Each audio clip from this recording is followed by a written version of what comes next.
We live in the ultimately shameless world today. The world in which streaming videos off of any website are available on your mobile device. The age in which the pornography industry is a multi-trillion-dollar industry. The point of which, the agenda of which is to make sure every one of you is a consumer of filth in one way or another.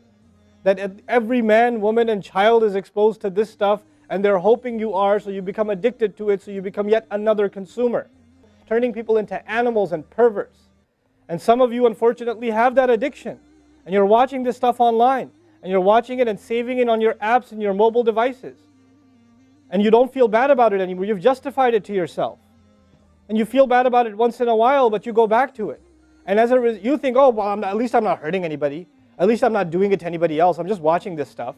It's okay. But you know what's happening to you? Inside, your soul is being just gutted.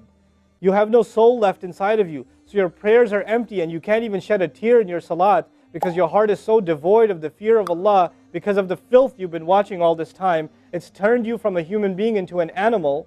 So you can't even look. A woman passes by and you see a piece of flesh walking by. You don't see a human being walking by that deserves respect. You check everybody out and everything out. You're constantly gawking and staring. You have a hard time putting your eyes down.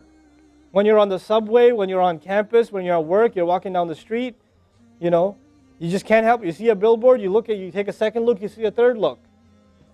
You don't miss any opportunity to just to violate your soul with your eyes.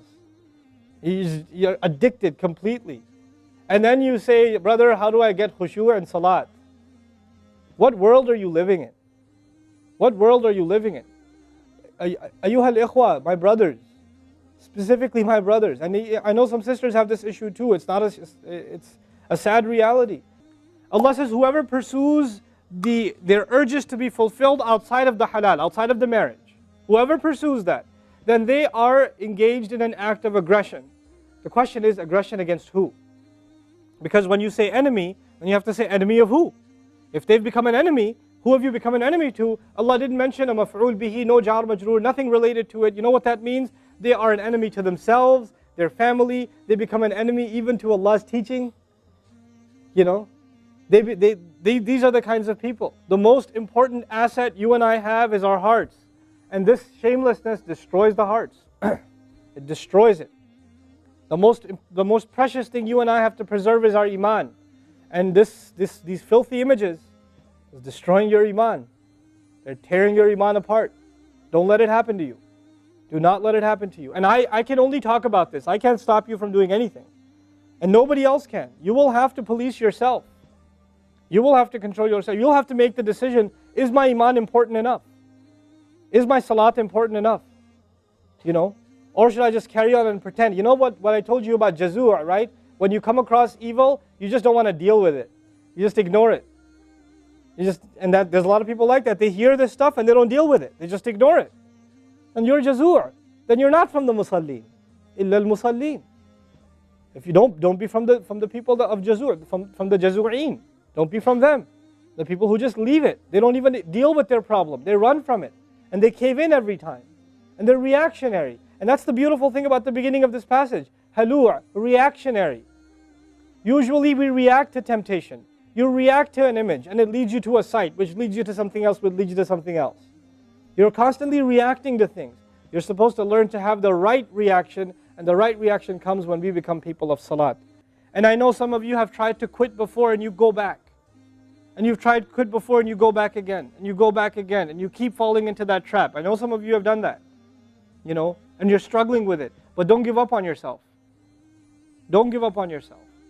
And whatever it takes, if you just don't be alone. Don't be by yourself. Be with good friends. Be outside. Study somewhere else. Go to the library and study. Go somewhere where other people are around. Because when you're by yourself, shaitan gets you.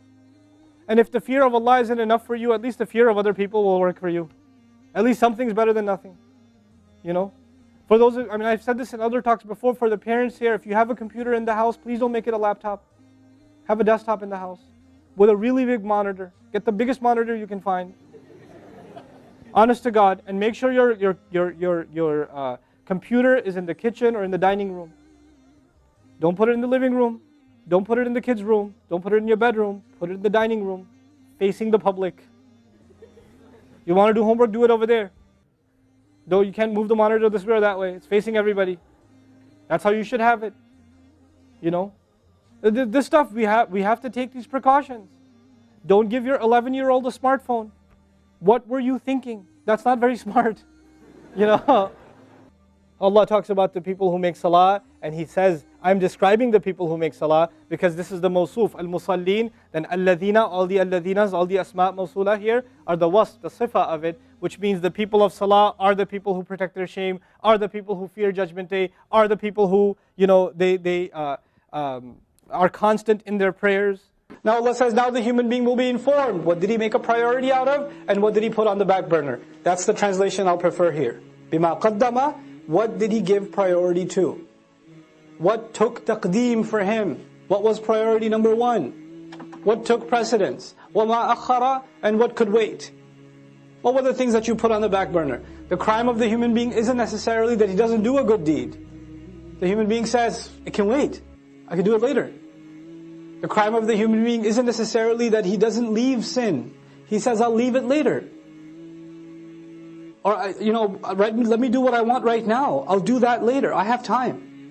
Taqdeem and ta'khir, not the grammar one. The one for life. Human beings will be thoroughly informed. What were your priorities? What did you put ahead? What came first for you? What came later for you? Bima qaddama wa akhar. The other meaning of qaddama wa akhar in Tafsir Juz Amma I mentioned also. Qaddama also means what you've sent forward.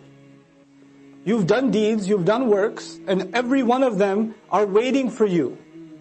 Our deeds are waiting for us. Kullu nafsin bima kasabat rahina. You've sent collateral over. You've sent deeds over for processing. And you're going to meet those deeds on Judgment Day. I don't meet my deeds now, I just do them now. I will meet them then.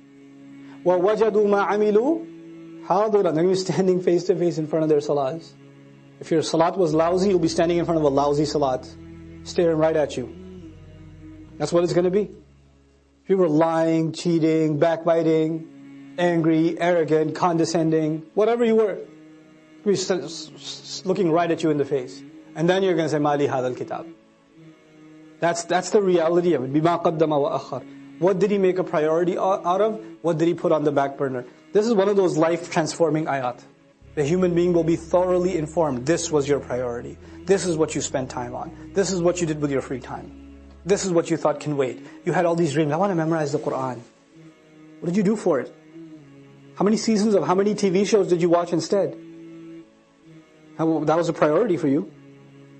You wanted to memorize. Oh, but it can wait though. Inshallah, one day when my heart is purified, then I shall start. You know? بِمَا قَدَّمَ وَأَخَرَ بَلِ الْإِنسَانِ. No. Yes, on that day the human being will be given thorough news, but it's not like the human being's blind now. Rather, the case is that the human being, عَلَى نَفْسِهِ, against his own self, basira, is fully insightful. There is one person that knows so much about you, and nobody else knows about you. And besides Allah, and that's you. You have an insight into who you are, what your flaws are, what your limitations are, what your capabilities are, what your strengths are, what your weaknesses are, what opportunities you avail, what opportunities you get lazy about. You know that about yourself more than anybody else. And you and I decide to lie to ourselves. We just decide we're not going to have an honest conversation with ourselves, and about ourselves with Allah. We don't want to have that honest conversation. For some people, all they want at the end of their life, what is success to them? Maybe I'll own a house. That's success for them. Maybe if I have this much money, that means I have success. Maybe if I got married to this one or that one, maybe that means I have success. But I go back to what I started with. There are some people who are happy with doing just the minimum. Just the minimum.